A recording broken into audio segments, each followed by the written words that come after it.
বাচ্চাকে তিনি ওই বাড়ির ভেতরে ছেড়ে দেবেন। যেই ভাবা সেই কাজ। ওই বাড়ির পাঁচিল খুব বেশি উঁচু নয়, তাই কুকুরটিকে পাঁচিল টপকিয়ে বাড়ির ভেতরে পাঠিয়ে দিল এবং তাড়াতাড়ি উঠলেন তিনি তার বাড়ির ছাদে কি হচ্ছে তা দেখার জন্য। তিনি দেখলেন কুকুরটি কিছুক্ষণ বাড়ির উঠোনে ঘোরাঘুরি করলো। হঠাৎ করে কুকুরটি গলা ছেড়ে বীভৎস রকমের চিৎকার শুরু করলো। দেখে স্পষ্ট বোঝা যাচ্ছিল ভয়ানক কিছু একটা দেখলে কুকুর যেভাবে রিয়্যাক্ট করে সেটাই হচ্ছে। সেই বাড়িওয়ালা খুব ভয় পান, কারণ কুকুরটির সামনে তিনি কিছু দেখতে পাননি। তাহলে এমন কি দেখেছে কুকুরটি যে ভয় পাচ্ছে তা উনি ঠাহর করতে পারছিলেন না। কুকুরটি সর্বশক্তি দিয়ে দৌড়ে পাঁচিলের দিকে আসতে চাইল, কিন্তু পারল না। বাউন্ডারি ওয়াল পর্যন্ত পৌঁছানোর আগেই কুকুরটি মাটিতে শুয়ে পড়ে প্রচন্ড জোরে হাত পা ছোড়াছুড়ি করতে লাগলো। মুরগির গলা কেটে ফেললে যেভাবে ডানা ঝাপটা থাকে এবং মারা যায়, ঠিক সেভাবে কুকুরটিও চিৎকার করছিল আর ছটফট করতে করতে নিস্তেজ হয়ে গেল। পরদিন ভোরবেলা ওই বাড়িওয়ালা মর্নিং ওয়াক করতে বের হন।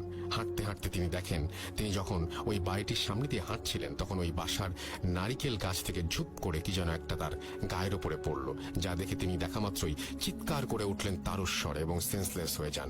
তার গায়ের উপরে যা পড়েছিল সেটা হলো তার সেই কুকুরের ছিঁড়ে ফেলা মাথা। ঘটনা 5।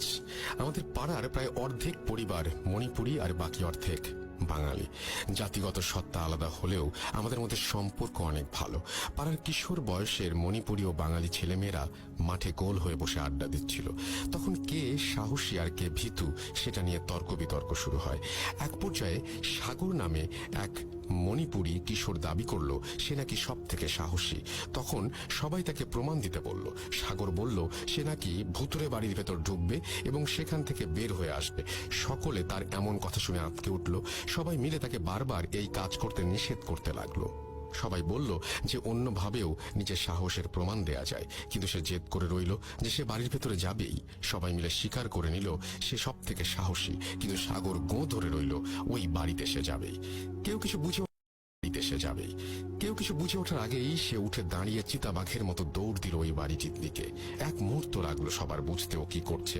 বোঝা মাত্রই সকলে মিলে চিৎকার করতে করতে ওর পেছনে দৌড়ানো শুরু করলো। ততক্ষণে ও বাড়ির পাঁচিল পেরিয়ে ভেতরে চলে গেছে।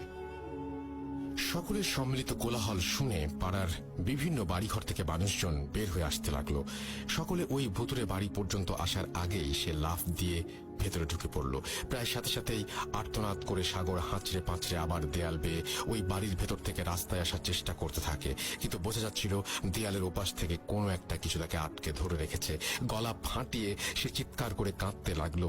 এমন অবস্থায় সাগরকে দেখার পরপরই পাড়ার কয়েকজন মিলে সাগরের হাত ধরে টানাটানি করতে শুরু করলো।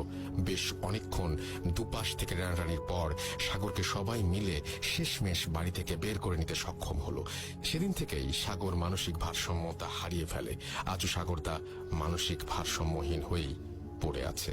ঘটনা 6। 1 বছরের মধ্যে পরপর এভাবে বাড়িটিকে ঘিরে বিচ্ছিন্ন ঘটনা ঘটার ফলে পাড়ার সবাই নড়ে চড়ে বসেন এবং একটি সমাধানের আসার পরিকল্পনা করেন। রাঙামাটি থেকে একজন মহিলা অঘরী তান্ত্রিককে নিয়ে আসা হয়। তিনি এসে প্রথমে যা যা হয়েছে তার সবকিছু জেনে নিলেন।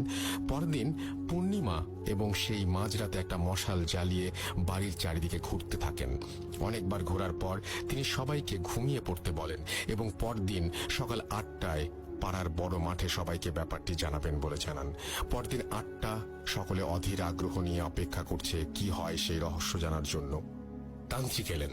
তিনি বললেন, তোমাদের পাড়ার ওই বাড়িটি থেকে এই সমস্যা দূর করা সম্ভব নয়, কারণ ওই বাড়িতে অর্ধ শতাধিক শক্তিশালী জিন মিলেমিশে বাস করে। এরা কখনো কারো ক্ষতি করবে না, কিন্তু যদি কোনো মানুষ বা প্রাণী ওদের শান্তি নষ্ট করে তাহলে ওরা সেই মানুষের ক্ষতি করবে, এমনকি মেরেও ফেলতে পারে। একটি বাচ্চা যেমন একদিন রাতে তোমাদের কারো বাসার একজন চাকর এখানে মারা গেছে। সে ছাদ থেকে লাফ দিয়ে বাড়িতে ঢোকার পর দৌড়াতে দৌড়াতে এখানে একটি বাচ্চা জিনকে পা দিয়ে পিষে ফেলে। সাথে সাথে সেখানকার জিনেরা মিলে তাকে জমের দুয়ারে পাঠিয়ে দেয়। তেমনি বিড়ালগুলোও সেখানে জিনকে আছড়ে দিয়েছিল বা কারো স্পর্শ লেগেছিল, সেই জন্য বিড়ালদের সাথেও এই দুর্গতি হয়। একটি সাধারণ জিনকে কাবু করাই অনেক ঝুঁকিপূর্ণ ব্যাপার, আর এখানে তো 50টিরও বেশি শক্তিশালী জিন। যদি আমি এদের কোনো ব্যাপারে কোনো হস্তক্ষেপ করি, কয়েক পলকের মধ্যে আমাকে সহ এই পাড়ার সকলকে মেরে ফেলারও ক্ষমতা রাখে ওরা। কাজেই আমার মনে হয় সব থেকে ভালো হয় যদি তোমরা কখনো ওদের বিরক্ত না করো।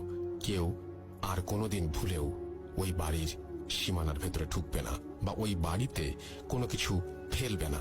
যেভাবে বাড়িটা আছে সেভাবেই থাকুক, তাহলেই সবার মঙ্গল। এই বলে সেই অঘরীতান্ত্রিক চলে যান। তারপর থেকে আজ পর্যন্ত সেই বাড়িটি ওইভাবেই পড়ে আছে। দীর্ঘ 21 বছরে এই বাড়িতে আর কখনো কারো পা পড়েনি। এই ছিল আমার হ্যালোইন স্পেশাল পর্ব উপলক্ষে ঘটনা। রাসেল ভাই, বাড়িটি আমাদের পাড়াতেই। আপনি যদি চান নিশ্চয়ই বাড়িটির ছবি তুলে আপনাকে পাঠাতে পারি, ভূত.com এর শ্রোতা বন্ধুদের দেখাতে পারি। আশা করি ঘটনাটি আপনার ভালো লেগেছে। ঘটনা সিলেক্টেড হলে জানানোর অনুরোধ রইল। সবার কাছে দোয়া ও আশিস চাচ্ছি, কারণ আর 1 মাস পর আমার HSC পরীক্ষা শুরু হবে। যদি বেঁচে থাকি তবে অবশ্যই পরীক্ষার পর আবার নতুন ঘটনা সংগ্রহ করে পাঠাবো, সেই আশ্বাস দিয়েই শেষ করছি। ভালো থাকুন রাসেল ভাই, ভালো থাকুন ভূত.com এর সকল শ্রোতারা, সবাই নিরাপদে থাকুন। ভূত.com দীর্ঘজীবী হোক। দীপ্ত সিলেট, তারপরে তিনি তার ফোন নাম্বার এবং ইমেল অ্যাড্রেস শেয়ার করেছেন।